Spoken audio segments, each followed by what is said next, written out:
Welcome to the League of Legends Champion Spotlight, featuring LeBlanc, the Deceiver. Our special guest is Coronac, her main designer. The first ability is Sigil of Silence. LeBlanc projects an orb towards her target, dealing magic damage and marking the target for 3.5 seconds. If the target takes damage from one of LeBlanc's abilities, the mark will trigger, dealing damage and silencing the target.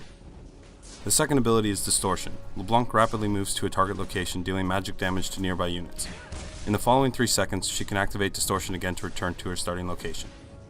The third ability is Ethereal Chains. LeBlanc flings illusionary chains towards the target location. If it hits an enemy unit, it will deal initial magic damage and slow their movement speed by 25%. If the target remains shackled for 2 seconds, the target takes additional magic damage and is unable to move.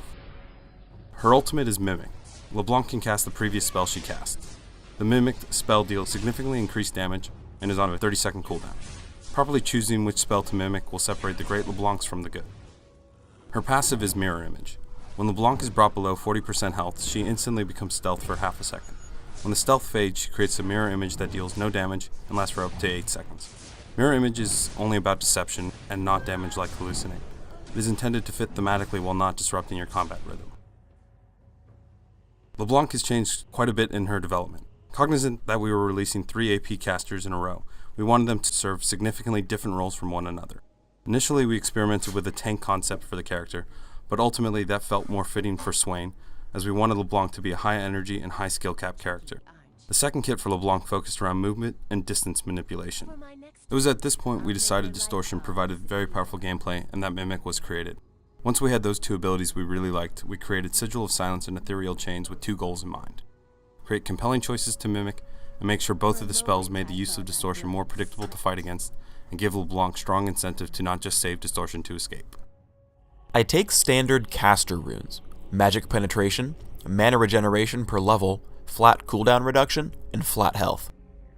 My masteries are also typical, 9-0-21 with ignite and improved flash. If you take a solo lane, you don't have a lot of power very early on, so you shouldn't try to harass too much. However, her attack animation is excellent, so it should be fairly easy to consistently last hit minions.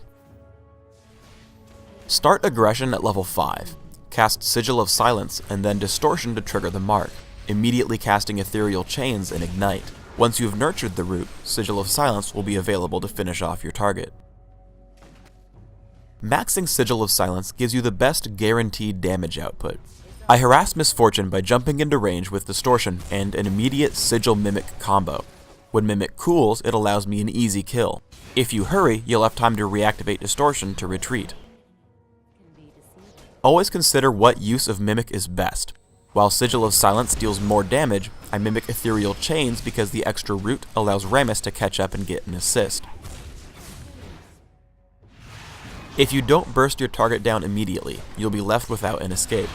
I use Distortion to chase Kassadin, which results in being stranded. Even without Mimic, the order of your spells matter. Here, I hit Vladimir with Ethereal Chains and then Sigil of Silence. Because he's not silenced, he flashes out. For champions without escapes, leading with Ethereal Chains is fine. However, in this case, Sigil of Silence would have triggered when I hit Ethereal Chains and given us an easier kill. Here's an instance where I perform my spell order correctly. Sigil of Silence into an immediate Mimic keeps Kassadin from rift walking away, while I still have Distortion and Ethereal Chains both available to trigger the Mimic's Sigil for up to 5 seconds of silence.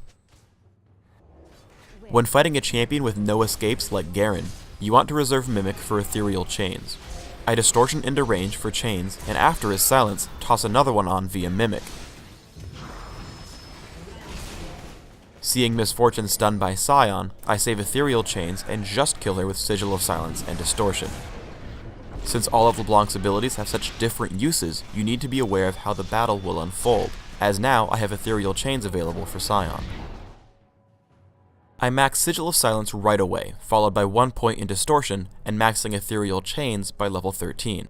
Mimic should obviously be maxed immediately as well.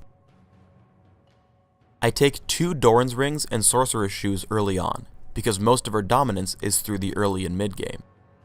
If you're performing well, grab Mejai's Soul Stealer. Because her specialty is single target damage output, I grab Deathfire Grasp and then Haunting Guise to make sure I'm doing maximum damage to squishy targets. Afterwards, I get Zonia's Ring and Void Staff.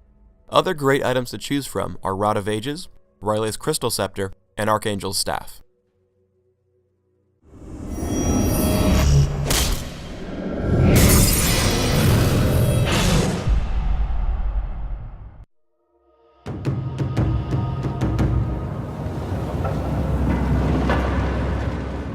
Merci d'avoir regardé le focus sur LeBlanc.